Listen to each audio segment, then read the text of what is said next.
నీ సేవలో ఎదురైనా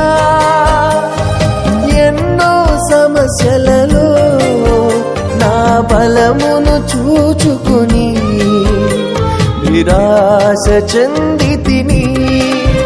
నీ సేవలో ఎదురైనా ఎన్నో సమస్యలలో నా బలమును చూచుకొని నిరాశ చెందితిని.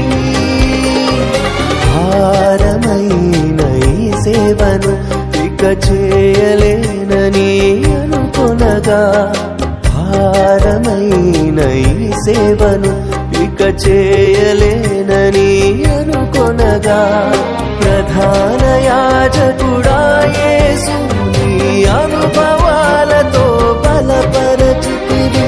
ప్రధాన యాజకుడా